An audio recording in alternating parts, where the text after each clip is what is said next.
సంతానలేమితో బాధపడుతున్నారా? 899 రూపాయలకే fertility assessment package. వివరాలకి సంప్రదించండి.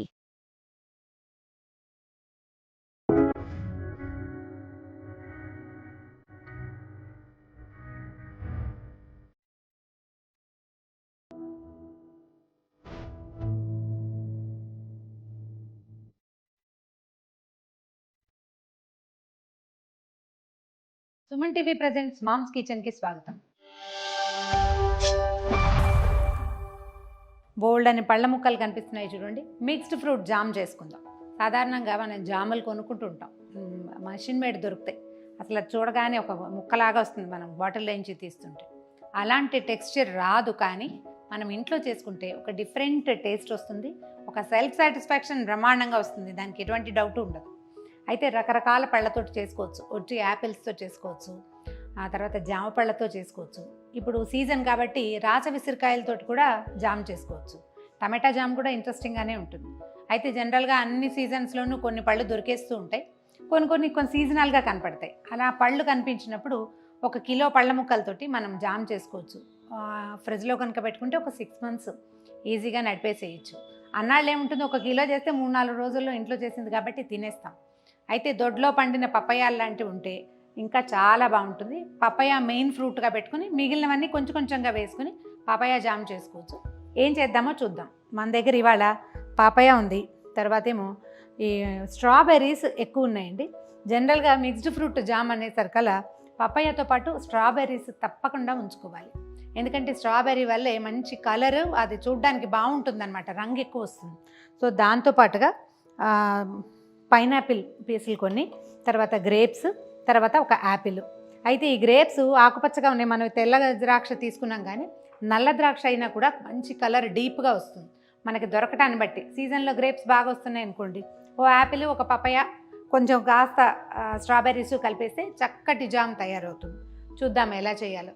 ఇదేం పెద్ద ప్రాసెస్ కాదండి. సాధారణంగా మనం చేసేటువంటి స్వీట్లకి ఎంత టైం పడుతుంది, ఒక 20 నిమిషాలు అంతే టైం పడుతుంది. జస్ట్ ప్రాసెస్ తెలియాలి అంతే. దీనికి ఏంటంటే ఫ్రూట్స్ కనుక 1 కిలో ఉంటే ఇంచుమించు ఒక 600 grams పంచదార వేస్తే సరిపోతుంది. కావాలంటే ఒక హాఫ్ చెక్క లెమన్ పిండుకోవచ్చు, లేకపోతే లేదు, అది మన చాయిసే. ఇందులో దీన్ని నిలవ ఉంచడానికి మనం ఏవి కలపం, ఏ కెమికల్ లేదు, ఫ్రూట్స్ అండ్ షుగర్ మాత్రమే. ఏదైనా కలిపితే మనం బయట పెట్టుకోవచ్చు. ఏమీ కలపలేదనుకోండి ఫ్రిడ్జ్లో పెట్టుకుని వాడుకుంటాం. మనం ఎలాగో ఫ్రిడ్జ్ని విరివిగానే వాడుతున్నాం కాబట్టి ఫ్రిడ్జ్లో పెట్టకూడదన్న అనుమానమే ఉండక్కర్లేదు. చూద్దాం ఎలా చేయాలో. యాపిల్ని మాత్రం చెక్కు తీసి పెట్టాను, వీటిని చక్కగా కోరేసుకోవాలి. యాపిల్ కోరటం వల్ల ఏమవుతుందంటే సన్నటి దానాలుగా, అంటే మనకి ఎలా కనిపిస్తుంది, కోరు తెలుస్తూ ఉంటుందన్నమాట. మిగిలిన అన్ని ఫ్రూట్స్ పీసెస్ని మనం ఏం చేస్తాం, గుజ్జు చేసేస్తాం, మిక్సీలో వేసేస్తాము. ద్రాక్ష పళ్ళు సగానికి కట్ చేసి మిక్సీలో వేసేయాలి. తర్వాత స్ట్రాబెర్రీస్ మిక్సీలోనే, పపాయాని పైనాపిల్ని కూడా మిక్సీలో వేయటం, ఆ గుజ్జుని ఎత్తి పంచదార పాకంలో వేసేయటమే. చూద్దాం ఎలా చేయాలో.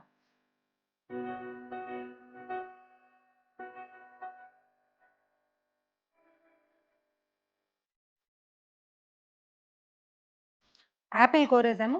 స్టవ్ వెలిగించి దీనికి సరిపడా ఒక ప్యాన్ పెట్టుకుందాం. స్టవ్ సిమ్లోనే పెట్టండి. యాపిల్ వేసేసి ప్యాన్లో యాపిల్ మంచి జ్యూసీగా ఉంది. ఈ జామ్ కల్లా మనం జాగ్రత్త పడాల్సింది ఏంటంటే చాలా జ్యూసీగా ఉండే ఫ్రూట్స్ని పెట్టుకోకూడదు. మనం కొలిచి పెట్టుకున్నాము, 1 కిలోకి ఇంచుమించుగా 600 grams పంచదార పట్టేస్తుంది. ఓకే, దీన్ని కదుపుతాం నిదానంగా. ఈ పంచదార కరిగే లోపల మనం ఒకటి జ్యూస్ని అన్ని పళ్ళని ముక్కలు గ్రైండ్ చేసుకోవటము, ఇందులో పోసేసుకోవటం. పంచదార కొద్దిగా కరుగుతుంది. మన స్ట్రాబెర్రీస్, గ్రేప్స్ వీటిని పోసేద్దాం. ఇవి కరుగుతూ ఉంటాయి, పర్వాలేదు. ఈ లోపల మిగిలినవి చేసుకోవచ్చు అన్నమాట.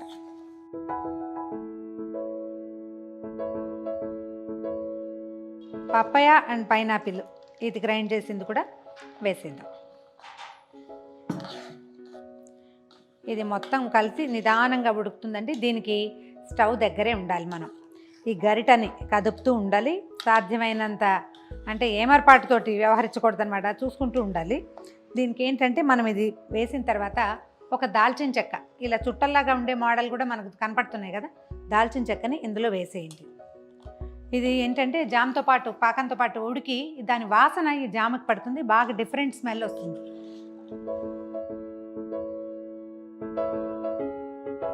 మొదటి కన్సిస్టెన్సీకి ఇప్పటికీ ఎంత డిఫరెన్స్ వచ్చిందో చూడండి. ఇంకొక 5 నిమిషాలు 6 నిమిషాలు ఉంటే సరిపోతుంది. దీనికి ఏంటంటే ఇది ఇప్పుడు ఈ స్టేజ్ వచ్చేసరికల్లా బుడగలు వస్తున్నాయి కదా, చేతి మీద పడతాయి. కొంచెం పొడుగాటి గరిట కాస్త దూరంగా ఉండి పని చేయాలి. మూత పెడితే కనుక అంటే పలచగానే ఉంటుంది, తొందరగా చిక్కబడదు. మూత లేకుండా ఉండాలి, కాస్త చుట్టూతో పడుతుంది అండ్ చేతి మీద కూడా పడుతుంది. జస్ట్ ఇంకొక 5 మినిట్స్. దీనికి ఈజీ మెథడ్ చూపిస్తాను చూడండి. ఆల్రెడీ నేను వేసాను. మనం ఈ పాకం ఈ జామ్ వేసినప్పుడు ఇది ఇలా రన్నీగా పోతే తయారవ్వనట్టు, ఇది రన్ అవ్వకుండా పైనే ముద్ద ఉండిపోవాలి. అలా ఉంటే కనుక కరెక్ట్ కన్సిస్టెన్సీ అనమాట. ఇంకొక 5 నిమిషాలు పడుతుంది. పూర్తిగా పాకం వచ్చేసింది. లాస్ట్ ట్రయల్ చేద్దాం చూడండి. ఇగో రావట్లేదు చూసారా, ఈ కన్సిస్టెన్సీలో దించేస్తే మనం చల్లారిపోయాక ఇది కరెక్ట్గా మనం బాటిల్లో వేసుకోవడానికి సరిపడా కన్సిస్టెన్సీకి వచ్చేస్తుంది. ఆపేద్దాం స్టవ్. దీంట్లోంచి మనం దాల్చిన చెక్క వేసాం మొట్టమొదట, వాసన బాగుంటుందని అది తీసేద్దాం.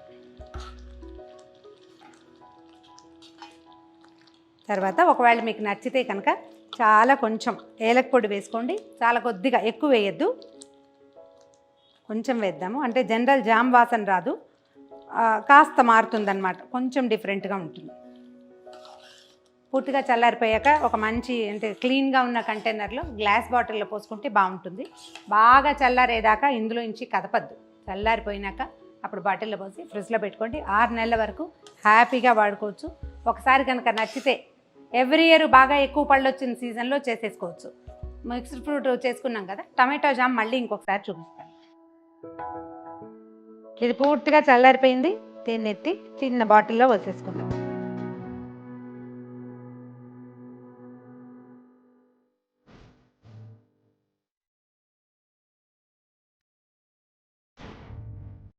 కమ్మని నోరుడించే home made mixed fruit jam try చేసి చూడండి.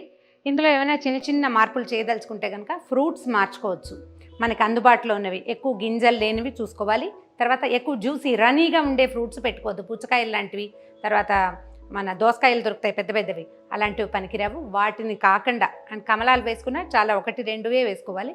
చూసుకుని వాటరీ కాని ఫ్రూట్స్ తోటి మీరు ఇదే మెథడ్లో ఏవైనా తయారు చేయొచ్చు. మీరేమైనా కొత్త రెసిపీలు వీటి మీద చేస్తే కనుక మాకు మెసేజెస్లో తెలియజేయండి.